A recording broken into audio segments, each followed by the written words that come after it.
कधीच नाही चुकणार तुमचे फेवरेट टीव्ही शोज झी5 सोबत, तेही एकदम फ्री।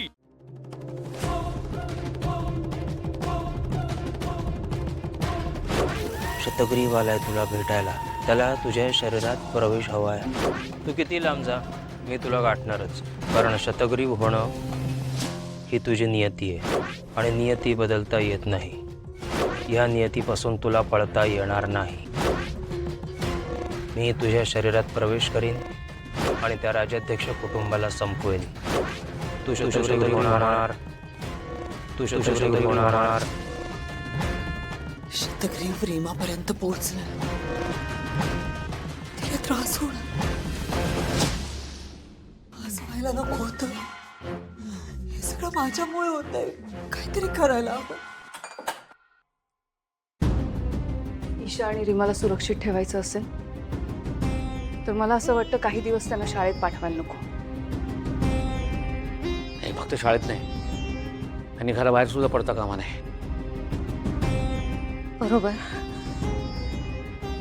शतग्रीव रीमापर्यंत पोहोचलाय, त्याचा अर्थ तो आपल्या खूप जवळ आलाय। शतग्रीवचं लक्ष मैथिली मावशी आहे, त्यामुळे मैथिली मावशी यापुढे ना खूप खूप जास्त काळजी घ्यायची, खूप सावध राहायचं। घराबाहेर तर नाहीच पडायचं, पण घरात सुद्धा खूप काळजी घ्यायची। एका क्षणासाठी सुद्धा यांना एकटं नाही सोडायचं। त्या एकट्या नसतील, मी असेन त्यांच्या बरोबर।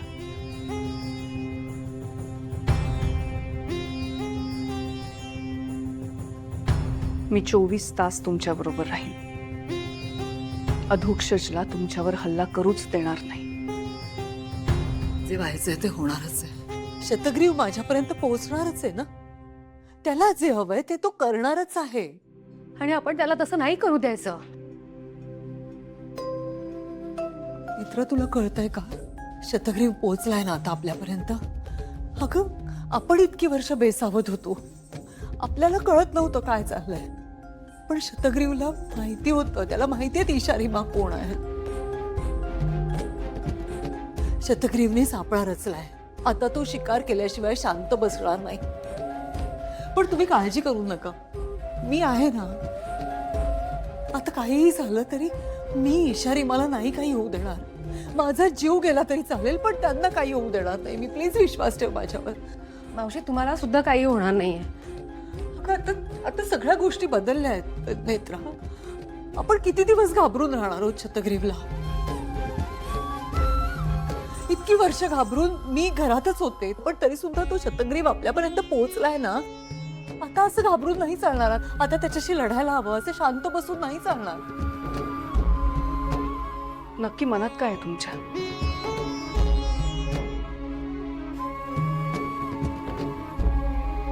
हे बघ नेत्रा, विरोचकाला संपवलंस ना तू।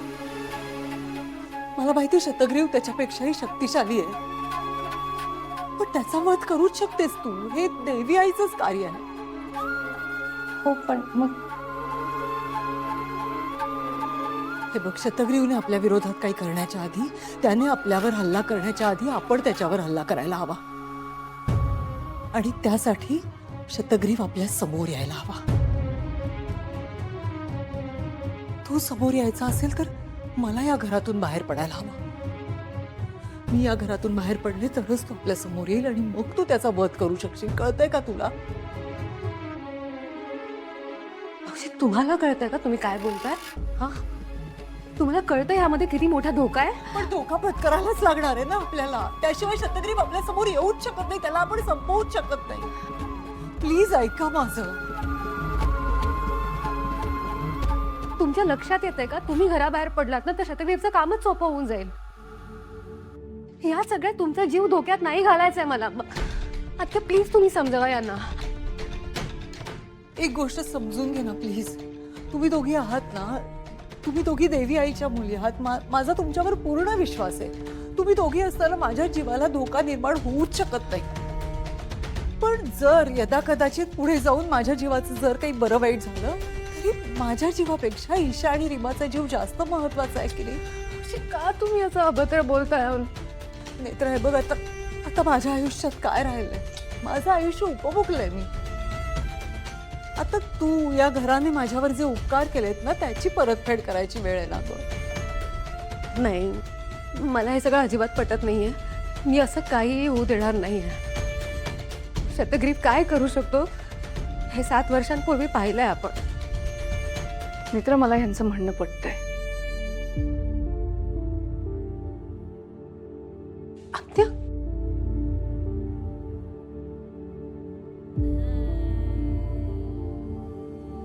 शतग्रीवाला घाबरण्याऐवजी आपण त्याच्याशी लढायला हवं.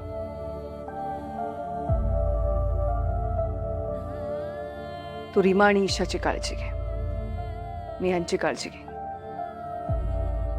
मी 24 तास ह्यांच्या बरोबर असेन. तुला शब्द देते, यांना काहीही होऊ देणार नाही. पण शतग्रीवाला सामोरं जावंच लागेल, नाहीतर तो असे छुपे हल्ले करत राहील. आणि नाही, एका बाजूने विचार केला तर त्यांचं म्हणणं पटतंय मला. यात खूप मोठं धोका आहे. आपल्याला काळजी घ्यावी लागेल. मुळात आपण शतग्रीवाशी लढायला तयार आहोत का? तयार व्हावंच लागेल. शतग्रीव आपल्या समोर येईल अशी परिस्थिती आपल्याला निर्माण करावी लागेल. आणि त्यासाठी मैथिलींना घराबाहेर पडावं लागेल. नेत्रा, आता आपण ठरवायचं, घाबरत राहायचंय की विरोचकाशी लढलो तसं लढायचंय.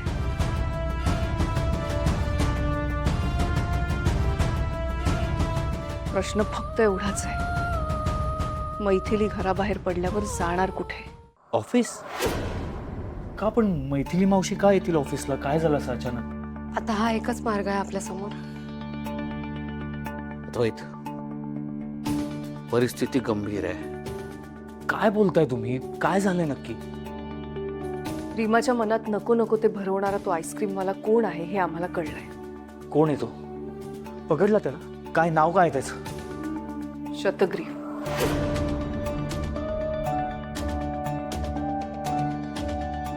शतग्रीवने आता अधोक्षजचं रूप घेतलंय. बंटी मामा? हो. मगाशी मी दोघींना बसमध्ये बसवायला गेले होते. त्यानंतर मी बाहेर निघाले तेव्हा